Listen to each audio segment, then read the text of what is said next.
नमस्कार, स्वागत है आपका इंडिया न्यूज 28 में। ये बात करते हैं मध्य प्रदेश की कुछ खास खबरों की। गोद लिए बेटे ने मां की हत्या कर शव को घर में ही दफनाया। मामला श्योपुर शहर का है। पुलिस ने घर से शव बरामद कर आरोपी को किया गिरफ्तार।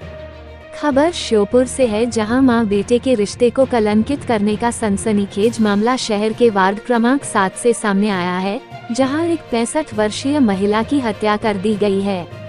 हत्यारा कोई और नहीं बल्कि उसी का बेटा है, जिसे वर्षों पहले अनाथ आश्रम से इस महिला ने गोद लिया था।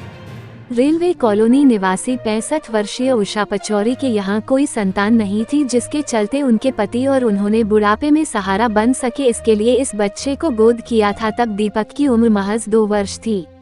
उषा देवी के पति भुवनेंद्र पचौरी को वर्ष 2015 में हार्ट अटैक से पहले ही मौत हो चुकी है। तब से मां और बेटा दीपक साथ ही रह रहे थे। पड़ोसियों और रिश्तेदारों की माने तो दोनों मां बेटे की शुरू से ही आपस में कम बनती थी। आपको बता दें कि अभी 4 दिन पहले है दीपक दिल्ली से लौटा था, तभी उसने 6 मई के दरमियान मां को मौत के घाट उतार दिया और शव को सीढ़ियों के नीचे बाथरूम में गड्ढा खोद दफन कर दिया। मां की हत्या कर आरोपी दीपक ने रिश्तेदारों को सूचना दी कि मां कहीं लापता हो गई है। इसने बाद रिश्तेदारों ने पुलिस को सूचना दी। सारे घटनाक्रम को आरोपी दीपक ने फिल्मी कहानी की तरह रचा।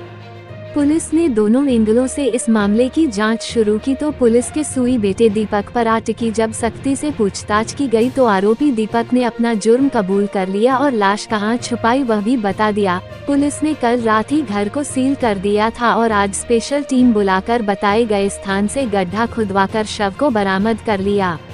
इस वारदात की पूरे शहर में चर्चा है कि जिस महिला ने अनाथ को गले लगाया, पाला पोसा पढ़ाया और बुढ़ापे में सहारा बन सके, ये उम्मीद पाली, मगर उस महिला को क्या पता था कि जिसे वो गोद ले रही है वो उसका काल बनेगा। देखिए श्योपुर से दिल दहला देने वाली खबर। श्योपुर से संवाददाता नौशाद अहमद कुरैशी की रिपोर्ट। थाना कोतवाली क्षेत्र अंतर्गत एक घटना पुलिस के संज्ञान में 6 तारीख को गुमशुदगी दर्ज की गई थी, जिसमें एक महिला की गुमशुदगी जो है करीब 65 से 70 साल उम्र बताई गई थी, उनकी गुमशुदगी दर्ज की गई थी।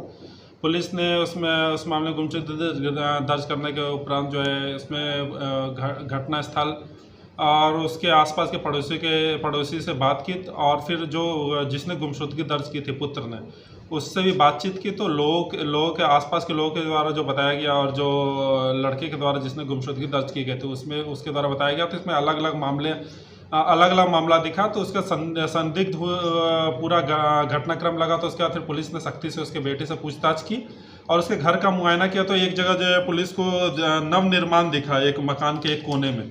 उस नवनिर्माण को देखने के बाद वहाँ पे प्लास्टर का काम हुआ था, पुलिस ने उसको प्लास्टर को हटाया, तो उसके विधिवत अनुमति लेके उसको प्लास्टर को हटाया। तो उसके बाद फिर जो है उसमें वहाँ पर एक जो महिला जिसकी गुमशुदगी दर्ज की थी उनकी डेड बॉडी प्राप्त हुई पुलिस को।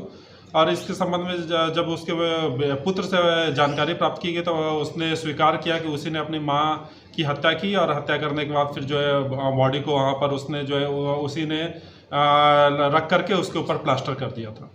मुख्य वजह क्या निकल के आ रही सर अभी तो? इसमें जो अभी जो जानकारी आ रही है उसमें करीब बेटे ने जो शेयर मार्केट में बेटे ने करीब 15-16 लाख रुपए थे वो इन्वेस्ट किया था और लॉस हो गया था। माँ के नाम पर मकान था और करीब 30 लाख रुपए की एफडी थी, तो बेटे की कहीं ना कहीं नज़र उस संपत्ति पर थी और इसी संपत्ति के लोभ में उसने जो ये घिनौना कृत्य किया है। कैसे मारा सर? अभी जो जानकारी अभी जो है बेटे से और इस संबंध में और पूछताछ चल रही है। संभवतः जो अभी जो जानकारी है उसके हिसाब से उसने बेटे ने अपने माँ को सर पे मारा है किसी चीज़ से।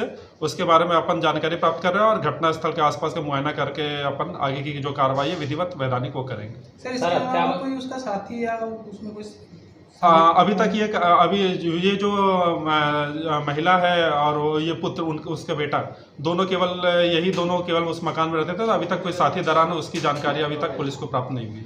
सर 6 तारीख को गुमशुदगी हुई है, उसके पहले कब हत्या करना उसने बताया है? अभी जो है एक बार हम जब पोस्टमार्टम रिपोर्ट आएगी उससे एग्जैक्ट जो अपने को डेथ है टाइम, उसका टाइम ऑफ डेथ के बारे में जानकारी प्राप्त होगी।